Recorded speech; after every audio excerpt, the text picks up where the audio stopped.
नमस्ते बच्चों, my self Jaiswal sir. हम पढ़ रहे हैं class 9th science chapter structure of the atom. Till we have seen three kinds of isotopes of hydrogen, isotopes of carbon, and isotopes of chlorine. So example of isotopes are isotopes of hydrogen.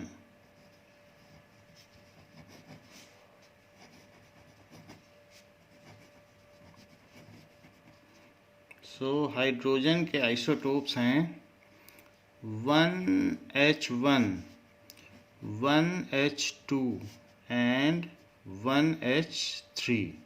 और you can say, क्योंकि इसे protium कहा जाता है और इसे deuterium कहा जाता है और इसे ट्रीटियम कहा जा सकता है, तो ऐसे भी लिखा जा सकता है। Isotopes of carbon, so C6C12, 6C13 and 6C14. Isotopes of chlorine, 17C35 and 17Cl35 and 17Cl37। सो दो तरीके के आइसोटोप्स होते हैं, एक 35 और एक 37। ऐसे ही आइसोटोप्स ब्रोमीन के भी पाए जाते हैं। सो आइसोटोप ऑफ ब्रोमीन, ब्रोमीन एक नॉन मेटल है जो लिक्विड के फॉर्म में पाया जाता है, रेड ब्राउन कलर का। दैट इज Br35 प्रोटॉन्स इसमें होते हैं, 3579 एंड Br3581।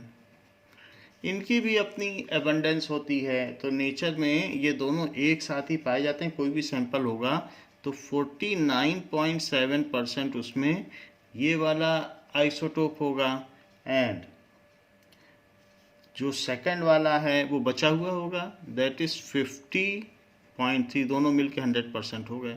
अगर किसी के 3 आइसोटोप्स हैं तो तीनों की परसेंटेज का सम 100% होगा। तो इस तरीके से ये पाया जाता है। And let us solve some questions regarding isotopes. So question number 10 of exercises. Question number 10. What is the question? If bromine atom is available in the form of two isotopes, that is Br3579 and 3581 in the given abundance, find the average atomic mass of bromine atom. तो दो isotopes दिए गए हैं। Now तो हमारे पास isotope दिया है और उसकी एबंडेंस दी है, यही दी है, तो the same is the question. So average atomic mass क्या होता है?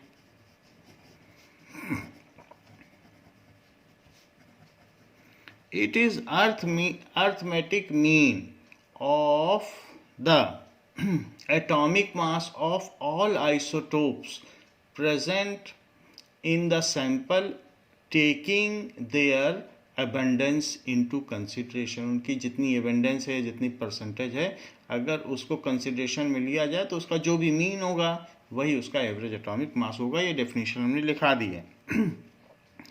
It is equals to atomic mass of isotope 1 into its percentage. तो अलग अलग आइसोटोप्स हैं, तो इसका फार्मूला क्या है? That is atomic mass of isotope 1 तो पहले का atomic mass and into its percentage plus atomic mass of isotope 2 into its percentage और डिवाइडेड बाई 100। ये फार्मूला है।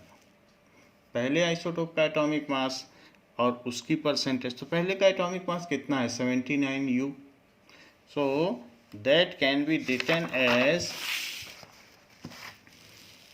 79U और उसकी परसेंटेज क्या है? जो 79 वाला है तो उसकी परसेंटेज भी लिख रहे हैं into its abundance that is 49.7। जैसे हमने क्लोरीन में लिखा था कि 35 वाले 75% है, 35 इंटू 75। यहाँ ये उसका एटॉमिक मास है और ये उसकी परसेंटेज है। प्लस दूसरा वाला 81 है इंटू 50.3 एंड डिवाइडेड बाई 100। तो ये फार्मूला है, ऐसे लिखना चाहिए। अब 79 का आप इसमें मल्टीप्लाई कर लें। सो 49.7 इंटू 79, 9 7 जा 63, 9 9 जा 81 तो 87, 9 4 जा 36 तो 36 प्लस 8 दैट इज 44। फिर 7 से करें, 7 7 जा 49 एंड 7 9 जा 63 तो 7 9 जा 63 प्लस 4 67 एंड 7 4 जा 28, 28 plus 6 that is equals to 34। This is 3, this is 6, this is 11 and 12 and 1 carry कर दीजिए। सो 9 and 3, 1 डिजिट पहले डेसिमल लगा दें। सो इट इज़ पहले का आ गया 3926.3। अब दूसरे का करें ना, इसको चेक कर लेते हैं कि 79 इंटू 49.7। सो 79 into 49.7, 49.7 it is equals to 3926.3, 3926.3। Now next का देखते हैं। 81 में इसका मल्टीप्लाई करो 50.3 में। सो 50.3 इंटू 81, पहले 1 से करिए। सो 1 से करेंगे तो 503, फिर 8 से करें। सो 8 3 जा 24, 8 5 जा 40। So it is 34704। So 1 digit पहले डेसिमल। So 4074.3 divided by 100। इन दोनों को सम कर लें। तो सम करने के बाद क्या होगा? 0.3 दैट इज 0.6। 4 को 6 में करें तो 0, 7 को 2 में करें तो 9 और एक कैरी भी आ गया। तो 7 + 2 9 और एक 10 हो गया। 1 फिर से कैरी चला गया, 0 और 9 तो, और फिर एक कैरी भी है तो 10, और 4 3 7 और एक कैरी है तो 8 डिवाइडेड बाई 100। सो अगर 100 से इसको डिवाइड करेंगे तो डेसिमल यहाँ शिफ्ट हो जाएगा। सो 80.006 U। तो ये इसका आंसर हो गया। So average atomic mass of bromine is 80.006 U।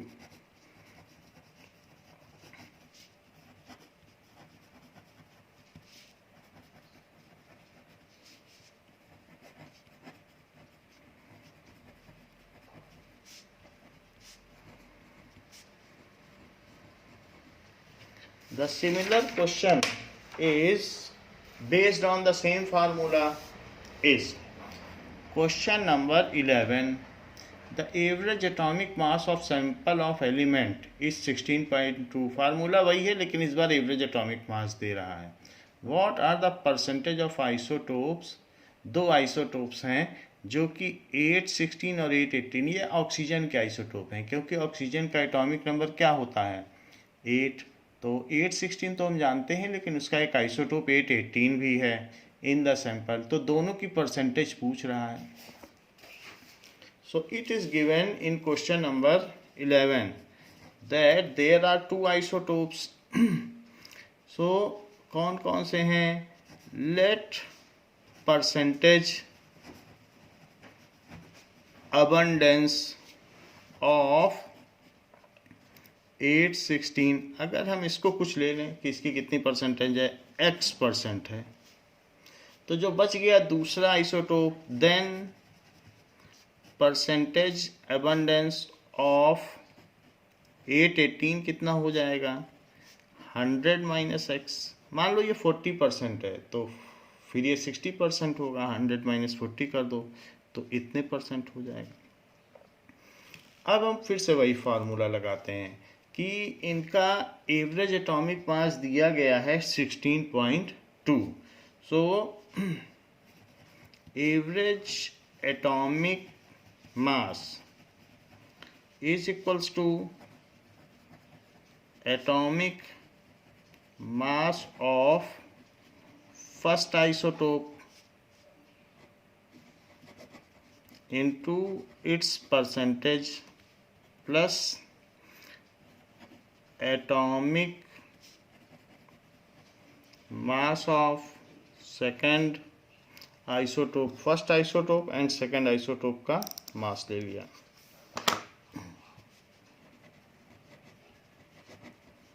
Into its percentage divided by 100। तो जब रोमन में लिखते हैं तो ST या ये नहीं लगाते हैं, 1 लिखते अरेबिक में तब फर्स्ट लगाते हैं। ऐसे लगाया जा सकता है 1 ST, ये नहीं, इसके ऐसे में ST नहीं लगता, ये हमें ध्यान देना होगा।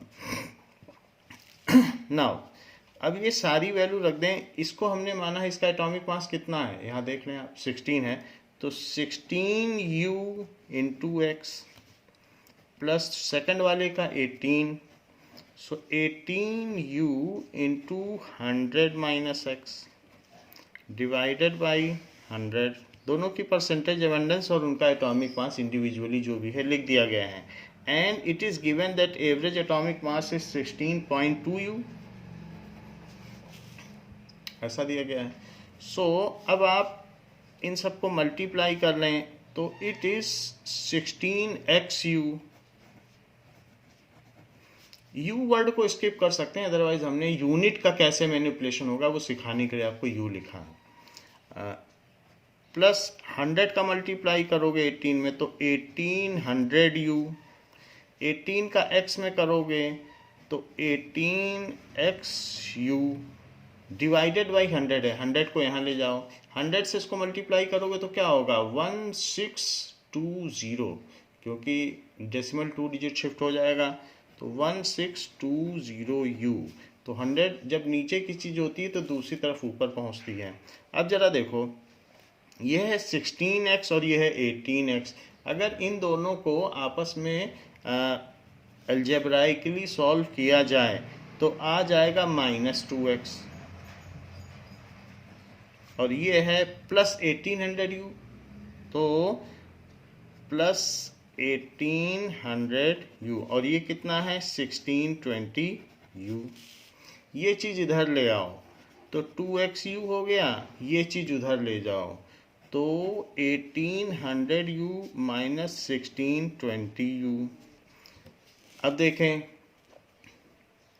1800 में से 1620 चला जाएगा तो 180 बचेगा, 180U, और ये कितना है 2xU। तो U तो यूनिट है, यूनिट तो कट जाएगी, हम x निकालना चाहते हैं तो 180U divided by 2U, 2U unit है, x यहीं रखो, U से U कट गया, ऐसे यहाँ भी काट सकते हो, और दैट इज इक्वल्स टू 90, तो 90% हो गया। तो अगर x 90 हो गया तो ये जो पहला आइसोटोप है ये 90% हो गया, तो सेकंड कितना हुआ 100 माइनस 90 यानी 10%। सो abundance of x 816 it is equals to 90%, क्योंकि उसको हमने x% माना था। And abundance of x 818 it is 100 minus x, so 10%। तो दोनों की abundance हमने यहाँ दिखा दी है। नाउ आइसोटोप्स वो होते हैं जिनमें सेम नंबर ऑफ प्रोटॉन्स होते हैं, same number atomic number same होता है, मास नंबर डिफरेंट होते हैं। सो क्वेश्चन नंबर 13 देखिए, compare the nuclei of two atomic species X and Y in the given as under. So protons and neutrons are given where protons are same but neutrons are different। आपको देखने से भी पता चल जाएगा कि ये कार्बन के आइसोटोप्स हैं C12 एंड C14, क्योंकि 6 प्रोटॉन्स तो उसी में होते हैं। Give the mass number of X and Y, what is the relation between these two species. सो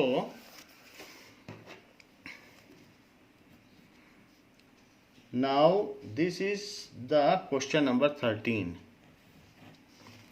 सो क्या क्या दिया गया है, x और y टू स्पीसीज दी हैं जिसमें कि प्रोटॉन्स कितने हैं एंड न्यूट्रॉन्स कितने हैं। प्रोटॉन्स 6 हैं जबकि ये 6 और 8 है। तो x स्पीसीज का मास नंबर क्या होगा तो यहाँ लिख लें मास नंबर हम जानते हैं सम ऑफ प्रोटॉन्स एंड न्यूट्रॉन्स होते हैं, तो यहाँ 12 हो जाएगा। और इसका मास नंबर क्या होगा, तो दिस इज 6 एंड 8 नाउ 14। तो मास नंबर एक्स वाले का 12 और इसका ये। तो पहला क्वेश्चन पूछा जा रहा है, give the mass number of X and Y. So mass number of X is 12, unit कोई नहीं होगी, और mass number of Y is 14। और ये भी कह रहा है कि ये इनमें क्या रिलेशंस हैं। सो ये सेम एलिमेंट के डिफरेंट टाइप्स ऑफ एटम्स हैं। So as they have same atomic number 6, proton का नंबर ही एटॉमिक नंबर होता है, तो दोनों में 6 प्रोटॉन है। As both species have same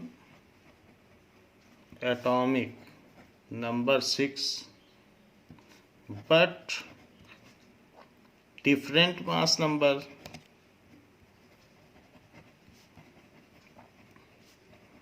लेकिन इनमें मास नंबर डिफरेंट है तो इसलिए क्या होगा, एक का 12 एक का 14। So they are isotopes of each other. So they are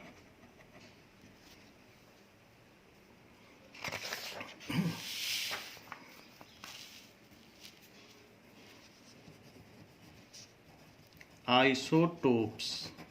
किसके आइसोटोप्स हैं, ये कार्बन के आइसोटोप्स हैं। या ये भी लिख सकते हो सेम एलिमेंट, और वो एलिमेंट कौन है, carbon. And their symbols will be, पूछा नहीं गया बट आप लिख दें, their symbols will be C6 12 and C6 14 respectively। यह ये भी कहा जा सकता है कि C12 एंड C14, क्योंकि एटॉमिक नंबर नहीं बदलता है तो हम सिर्फ मास नंबर लिख दें, उसी से उसकी पहचान हो जाएगी।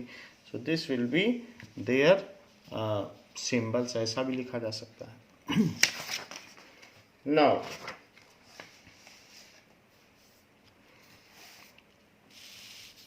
There are some uses of isotopes. Isotopes कहीं ना कहीं हमारे रिसर्च में और कहीं कहीं काम में आते हैं। So let us see what are the uses of isotopes. अभी तक हमने एक और आइसोटोप देख लिया है, क्वेश्चन नंबर 11 में ऑक्सीजन का भी आइसोटोप देख लिया है। सो आइसोटोप्स ऑफ ऑक्सीजन भी लिख लें।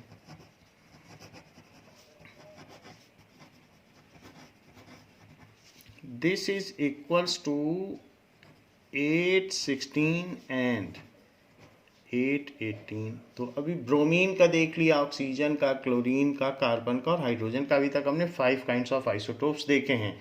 सो applications of isotopes,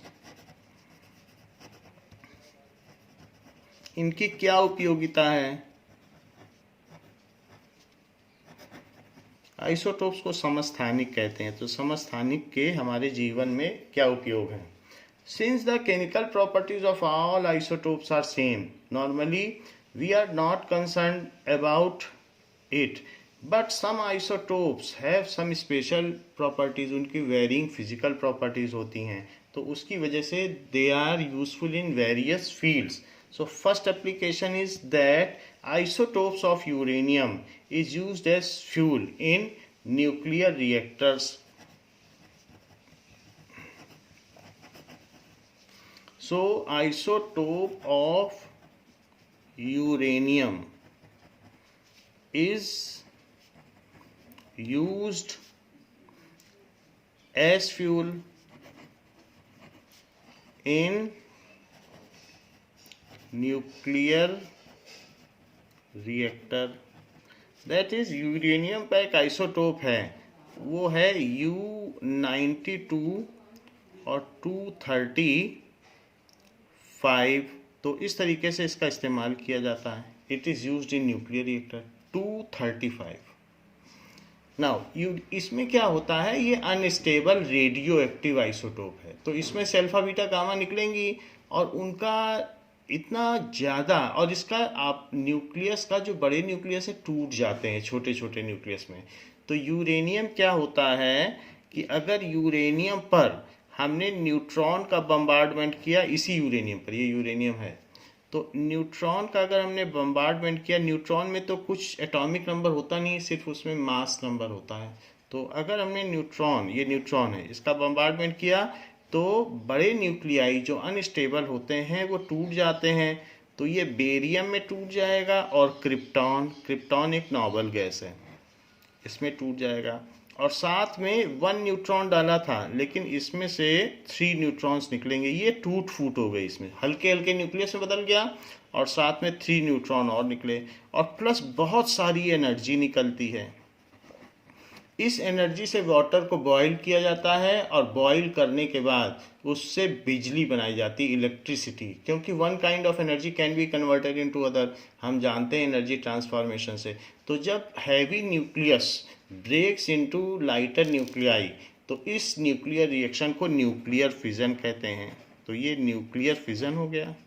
and in nuclear fission हो या न्यूक्लियर फिजन हो या फ्यूज़न हो, उन दोनों में ही lot of energy is produced. Fusion होता है कि लाइटर न्यूक्लियाई आपस में जब कोलाइड करें तो जुड़ जाएं और हैवियर न्यूक्लियाई बनाएं। इसका उल्टा होता है, लाइटर न्यूक्लियाई जुड़ जाएं तो फ्यूज़न, हैवियर न्यूक्लियाई टूट जाए तो फिजन। फिजन का मतलब विखंडन, ये नाभिकीय विखंडन है। तो इससे जो एनर्जी होती है उससे इलेक्ट्रिसिटी डेवलप होती है and the work is done in nuclear reactors. तो नाभिकीय ऊर्जा संयंत्रों में, जैसे कि Bhabha atomic research centre BARC में ये काम किया जाता है, वहाँ यूरेनियम को तोड़ा जाता है और उससे इलेक्ट्रिसिटी डेवलप की जाती है। तो ऐसे the place where heavier nuclei are broken down into smaller nuclei and the energy is utilized in producing electricity is called nuclear reactor. So ये नाभिकीय ऊर्जा संयंत्र होते हैं। जैसे BARC, इंडिया में 7 BARC हैं। सो भाभा एटॉमिक रिसर्च सेंटर, तो वहाँ ये काम किया जाता है, फ्यूल की तरह इस्तेमाल किया जाता है। वैसे कोयले से पानी उबाला जाता था, अब कोयले की ज़रूरत नहीं, यूरेनियम को ही तोड़ दो तो एनर्जी निकल जाएगी, इसलिए ये फ्यूल ही तो हुआ। Now an isotope of cobalt C, जो कोबाल्ट का 60 मास नंबर वाला आइसोटोप है, it is use in treatment of cancer of cobalt, that is cobalt का सिंबल CO होता है, तो CO60 is used in treatment of cancer. Now let us see how the uranium looks like and how cobalt, ये cobalt कैसे दिखता है और uranium कैसे दिखता है.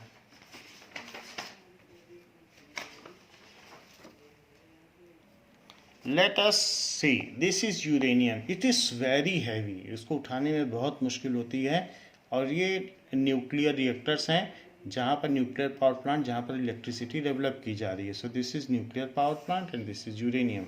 Here it is cobalt C60. वैसे ये आइसोटोप हो गया, और उसका कैंसर के ट्रीटमेंट जहाँ पर जिस पोर्शन पर है उससे अल्फा बीटा गामा रेज निकाली जाती है, क्योंकि ये, और फिर उस जगह वो कैंसर को किल कर देती है. Cancer is uncontrolled growth of tissues with in human body. जब DNA ठीक से काम नहीं करता तो सेल्स अचानक कहीं के बढ़ने लग जाएं तो उस पोर्शन में कैंसर हो जाता है. नाउ सो कोबाल्ट यूज किया जाता है treatment of cancer. Third, isotope of iodine. Isotope of iodine and isotope of iodine is used. Iodine का कहाँ पर यूज किया जाता है? तो it is used to treatment of goiter. तो कई बार क्या होता है कि जो ग्लैंड ऑफ नेक होती है वो बढ़ जाती है, उसको ग्वाइटर कहते हैं. गले में एक स्वॉलोइंग आ जाती है, तो वहाँ पर आयोडीन का एक आइसोटोप है जिसको कि आयोडीन का सिंबल I है, सो 131 मास नंबर वाला isotope. It is used in treatment of goitre. In treatment of goitre. तो कभी कभी ऐसा होता है कि गले में सोलोइंग आ जाती है, तो ऐसे केस में ऐसा गला हो जाता है, तो उसको ग्वाइटर कहते हैं. नाउ ऐसे सूजन आ जाएगी, दिस इज, तो ये goitre. Swollen neck. So for this the treatment is done. These are various applications of isotopes. What does it mean by isobar? Isobar क्या होते हैं? कभी कभी ये भी देखा गया है कि atoms of two different elements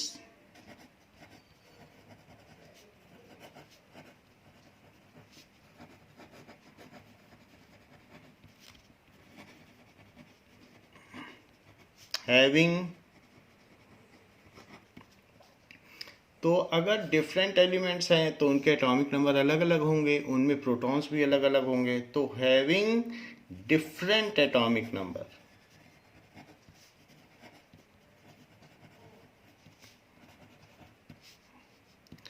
but same mass number are called isotope. इसको कहेंगे isobars. So these are known as isobars.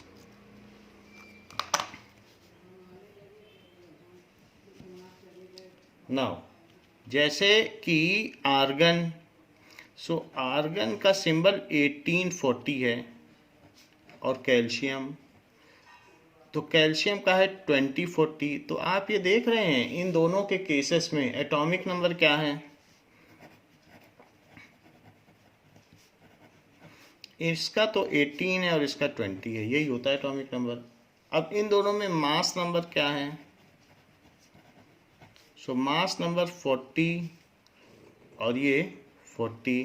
तो हम ये चेक करेंगे कि जो आइसो बार्स होते हैं, उन बार का मतलब वजन होता है, किसी भी चीज़ पे बार लग जाए, बार का मतलब वेट होता है। तो आइसो का मतलब सेम और बार का मतलब है वजन। और आइसोटोप, आइसोटोप का क्या मतलब होता है? सेम, और टोप का मतलब नंबर। तो जिनका सेम नंबर हो, तो सेम एटॉमिक नंबर, तो टोप का मतलब नंबर और बार का मतलब वेट।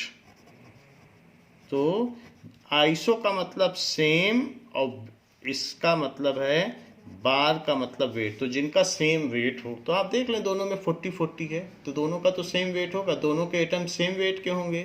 तो अब यहाँ पर चेक करो, इनका प्रोटॉन्स कितने हैं? प्रोटॉन्स 18, न्यूट्रॉन्स कितने हो जाएंगे?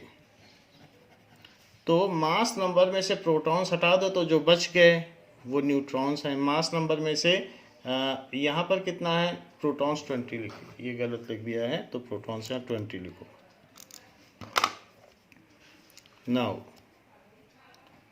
इसमें से इसे सब्ट्रैक्ट करो तो 20। इनमें प्रोटॉन्स सिमिलर नहीं है और न्यूट्रॉन्स भी सिमिलर नहीं है। इलेक्ट्रॉन्स देख लो,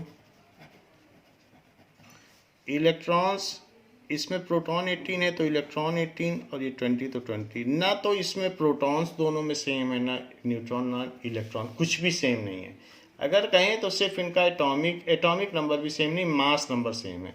और ये एक गैस है और ये एक मेटल है, तो फिजिकल प्रॉपर्टीज़ भी नहीं सेम हुई, ना केमिकल प्रॉपर्टीज़। कहाँ है गैस, नोबल गैस, और कहाँ मेटल। तो इसलिए isobars are having different physical and chemical properties.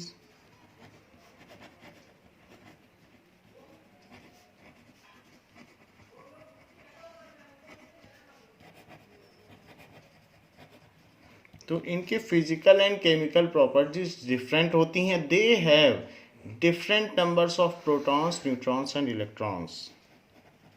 They have different numbers of protons, electrons and neutrons। तो इनमें ये सभी चीज़ें डिफरेंट हैं, that we have already seen here. Now in text questions, page number 53, first question, for the symbol HDT tabulate 3 subatomic particles found in each of them। तो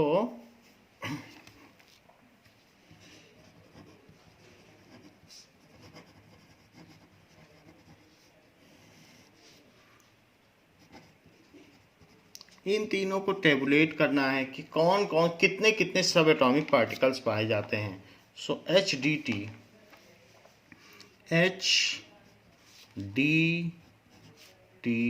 तो HDT में आप यहाँ लिख लें 1 1 1 2 1 3। तो प्रोटॉन्स कितने होंगे? प्रोटॉन ही तो इसका सब एटॉमिक पार्टिकल है। प्रोटॉन, न्यूट्रॉन एंड इलेक्ट्रॉन कितने होंगे? तो यहाँ आप चाहें तो ऐसा भी लिख सकते हैं, सब एटॉमिक पार्टिकल्स। तो टेबल में यहाँ लिखते हैं और फिर ये सब एटॉमिक पार्टिकल्स हैं। तो यहाँ एक टेबल बना लें।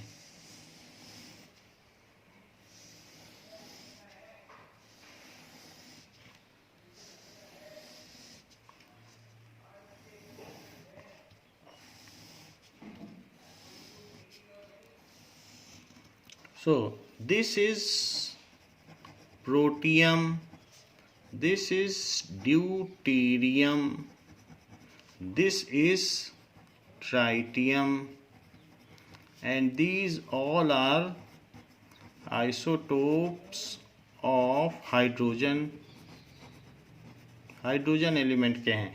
तो यहाँ प्रोटॉन 1 होगा, जो नीचे होता है वो प्रोटॉन होता है।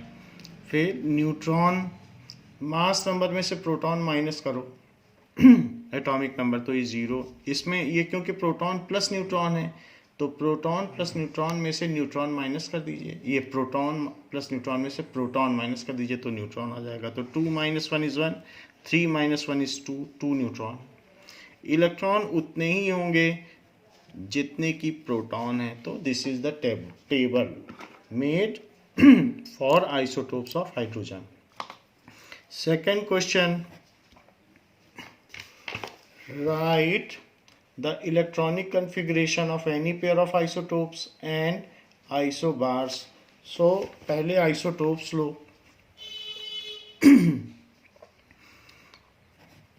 isotopes of कार्बन का ले लेते हैं, C612 and any one pair of, तो सिर्फ हमें 2 ही लेने हैं, तो 13 ऐसा है। सो इलेक्ट्रॉनिक कन्फिग्रेशन क्या होगा,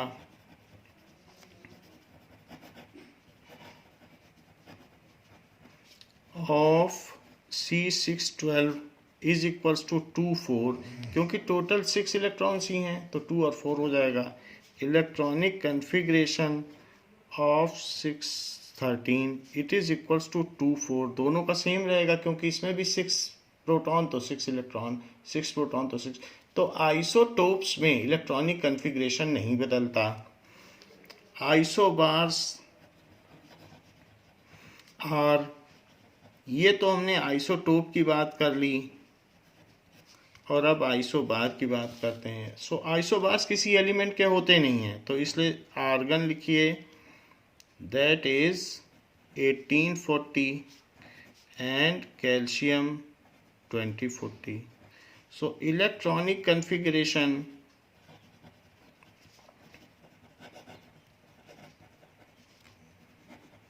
of argon, that is 1840, electronic configuration of calcium, that is 2040, तो 288 ये हो गया। और यहाँ क्या हो गया, 2882। चूंकि इनके इलेक्ट्रॉनिक कन्फिग्रेशन डिफरेंट हैं तो इनके वैलेंस इलेक्ट्रॉन डिफरेंट होंगे, तो इनकी वैलेंसी डिफरेंट होगी, इनके डिफरेंट आयंस बनेंगे। आर्गन का तो कोई आयन नहीं बनेगा क्योंकि इसकी वैलेंसी 0 है, ये किसी से इंटरेक्ट ही नहीं करेगा, ये नोबल गैस है। और ये Ca2+ बनाएगा 2 इलेक्ट्रॉन देके, और इसी वजह से इनकी chemical and physical properties differ कर जाती हैं। तो आइसोबार्स में अलग अलग कन्फिग्रेशन है और आइसोटोप में सिमिलर कन्फिग्रेशन है, ये ध्यान रखने वाली बात है। So isotopes have similar configuration while isobars have different configuration. ये लिख लो, isotopes have similar electronic configuration, इनका इलेक्ट्रॉनिक विन्यास सेम रहता है, similar electronic configuration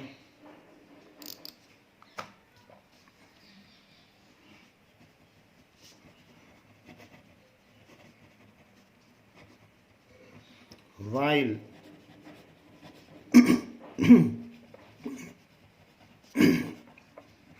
isobars have different electronic configuration, उनका डिफरेंट रहता है। Now we are at exercises. तो एक्सरसाइज का फर्स्ट क्वेश्चन है कि compare the properties of electron, proton and neutron. तो ये सब एटॉमिक पार्टिकल्स हैं एंड इनकी प्रॉपर्टीज कंपेयर करने को कहा जा रहा है।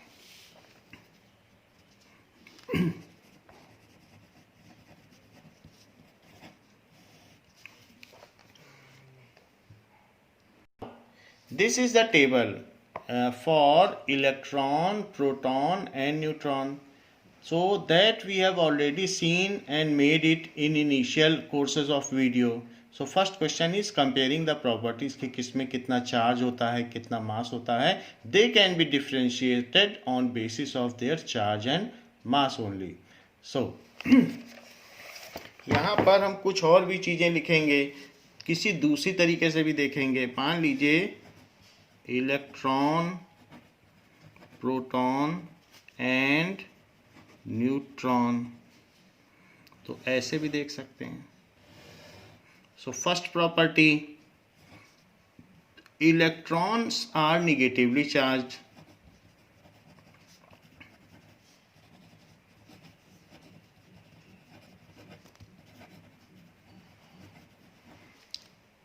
ये इट इज पॉजिटिवली चार्ज, जबकि it is neutral, no charge. Charge beared by electron is minus 1.6 into 10 to the power minus 19 coulomb. इस केस में it bears plus 1.6 into 10 to the power minus 19 coulomb charge and not applicable, इस पे तो charge होता नहीं है, तो it bears 0 coulomb charge. इसका mass of electron is 9.01 into 10 to the power minus 31 kg। Mass of its mass is 1.66 into 10 to the power minus 27 kg and its mass is 1.667 into 10 to the power minus 27 kg। तो इनका मास हो गया। Now electron resides, ये electron कहाँ रहता है? Electron revolves around nucleus, so it remains outside nucleus and, ठीक है, सो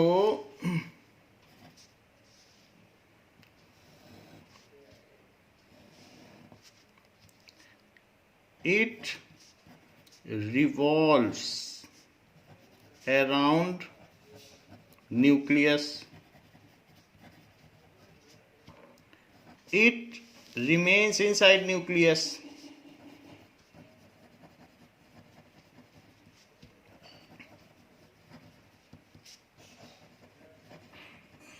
और ये भी इनसाइड न्यूक्लियस रहता है, it remains inside nucleus। Discovered by J Thomson, तो इसकी किसने डिस्कवरी की? J Thomson. सो 1897 में की। Discovered by E Goldstein.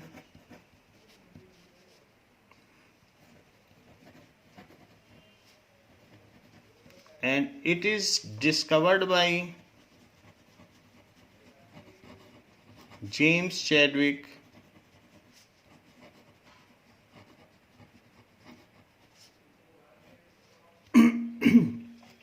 So these are the differences। आप ऐसे भी लिख सकते हैं, ये सुपीरियर मेथड है। Second is what are the limitations of J.J. Thomson's model? J.J. Thomson's model of atom की क्या limitations थी, ये क्यों फेल हो गया?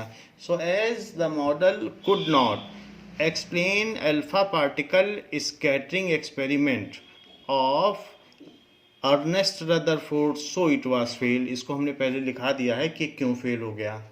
what are the limitations of Rutherford's atomic model, उनका मॉडल क्यों फेल हो गया? तो हमने देख लिया कि as Rutherford's atomic model was failed to explain James Maxwell's electromagnetic radiation theory, so it was fail. ये बताने में असफल रहा कि चार्ज पार्टिकल जब रोटेट कर रहा है, एक्सिलरेट कर रहा है, तो इलेक्ट्रॉन एनर्जी क्यों नहीं रेडिएट कर रहा है, तो ये नहीं बता पाया। So it was found unstable as per James Maxwell theory. Describe Bohr model of atom. तो वो हम लोगों ने देख लिया था, उसके जो भी पोस्टुलेट्स हैं पोस्टुलेट्स बना दें, उसकी 3 और 4 शेल्स बना दें, तो वो उसका नील बोर का पूरा मॉडल हो जाएगा। Compare all the proposed model of atom in this chapter. तो सारे जितने भी मॉडल्स हैं उनका इसमें हमें कंपैरिजन करना पड़ेगा। Now there were 3 models. अभी तक हम लोगों ने 3 मॉडल्स देख लिए हैं, तो उनका हम कंपैरिजन करें।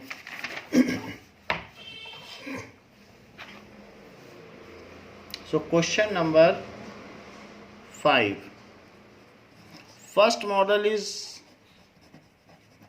Thomson's model of atom, then Rutherford's model of atom,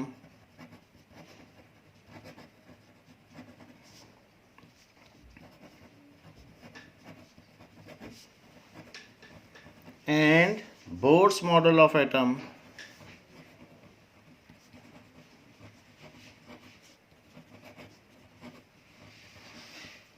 Now so let us compare these 3 models कि इनमें क्या क्या differences हैं। So Thomson's model of atom ये दिया गया है, it is 1897 में, जबकि ये 1911 में दिया गया है और ये 2 साल बाद ही आ गया। First property, an atom consists of positively charge sphere. पूरा लिखना है, an atom consists of positively charged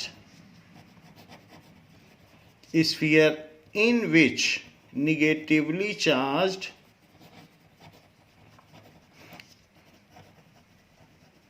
electron are embedded, उसमें जड़े हुए हैं। Total negative charge is equal to total positive charge, so atom is electrically neutral. ये बात है। Total positive charge of sphere is equal to total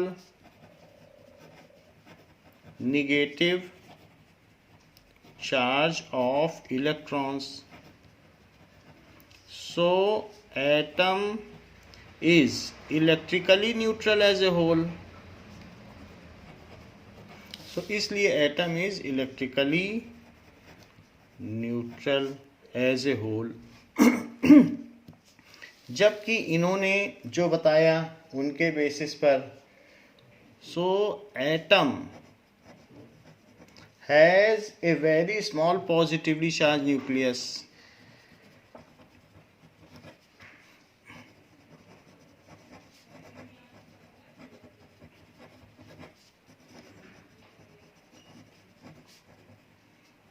nucleus, तो इसमें positively charge nucleus होता है, in which all positive charge and most of the mass is concentrated, in which all positive charge and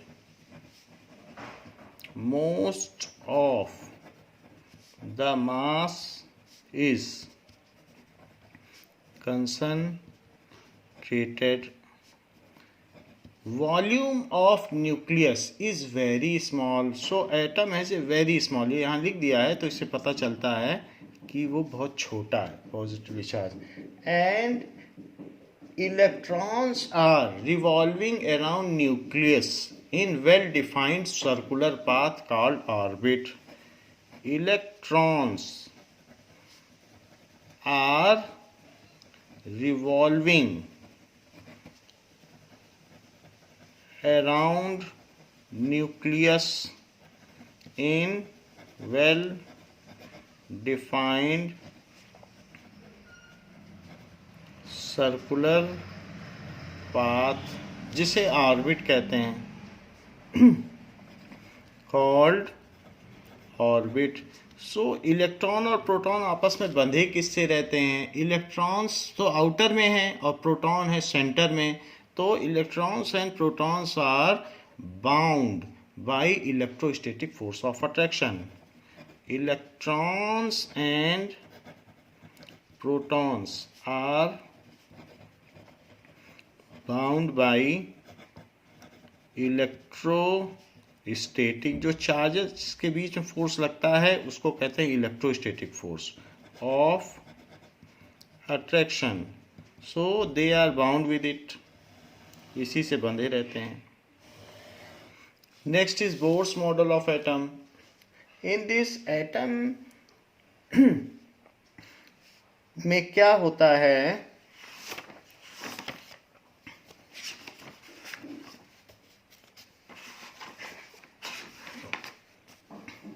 Only certain special orbits known as discrete orbits are allowed inside atom. Only certain special orbits known as discrete orbits are allowed in atom. While revolving in discrete orbits, electrons do not radiate energy. While revolving, अगर उनमें electron revolve करे in discrete orbit तो energy radiate नहीं करता। Discrete orbit electron do not radiate energy. So ये तो हो गया इनका पहला पॉइंट कि मॉडल क्या था, तो वो भी आपको लिखना पड़ेगा। और इसमें आप ये दिखा दें कि electrons are embedded.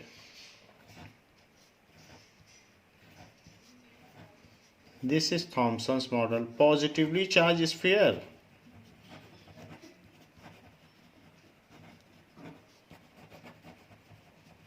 These are electrons, this is the model. और यहाँ पर आप दिखा दें कि सेंटर में न्यूक्लियस है and there are circular orbits in which electrons are moving. So यहाँ इलेक्ट्रॉन दिखा दें। दिस इज न्यूक्लियस और ये ऑर्बिट है एंड दीज आर इलेक्ट्रॉन्स। इस केस में भी ऑर्बिट्स तो इसमें भी होती हैं, लेकिन वो स्पेशल ऑर्बिट्स हैं जिनको डिस्क्रीट ऑर्बिट्स कहते हैं या एनर्जी लेवल्स कहते हैं या शेल कहते हैं। तो यहाँ पर आपको जब भी दिखाएंगे तो KLMN लिखना है और ये न्यूक्लियस, इसे ऑर्बिट बोल दें। सो दीज आर ऑर्बिट्स, ये जितनी भी हैं ये सब ऑर्बिट्स हैं। So Bohr's atomic model with 4 shells. पहली चीज, it contains only electron as सब atomic particles. It contains only electron as sub, क्योंकि प्रोटॉन और न्यूट्रॉन की तो डिस्कवरी नहीं हुई थी, सब atomic particles. It consists of electron and proton.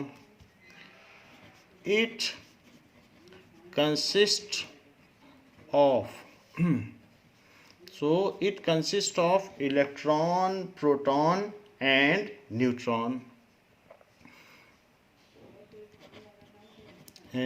तो इसमें तीनों चीजें होती हैं। Next is it does not explain the alpha particle scattering experiment.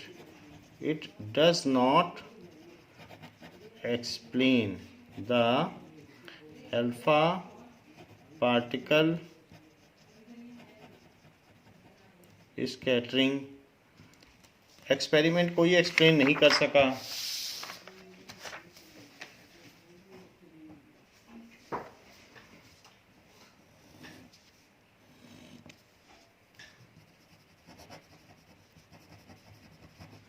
Now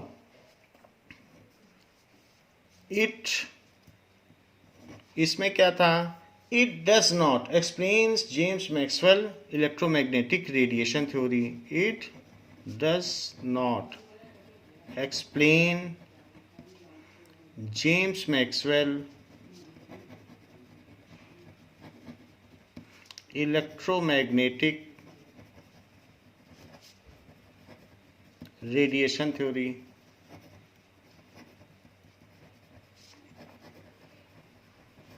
जबकि इसमें ऐसी कोई लिमिटेशन नहीं है, कोई कमी नहीं है।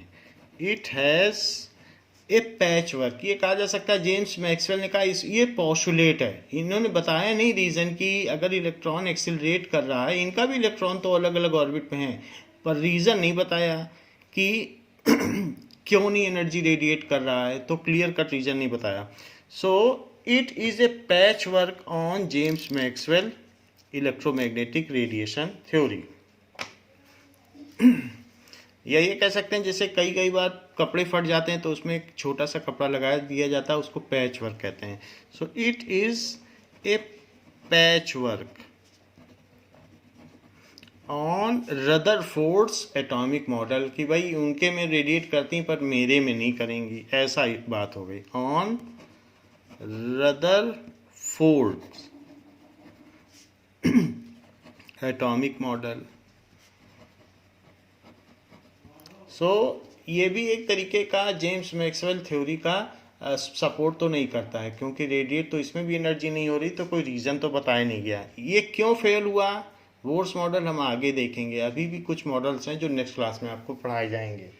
सो ये बात हो गई कि इट इज़ ऑब्सोलीट, तो ये प्रिमिटिव है और ऑब्सोलीट है। इट इज़ ऑल्सो ऑब्सोलीट है, इट इज़ इन यूज, तो ऐसा हम लिख सकते हैं। Now these are the different difference between three models. So we will keep our discussion up to here only, and next we will discuss in next class. Thank you बच्चों.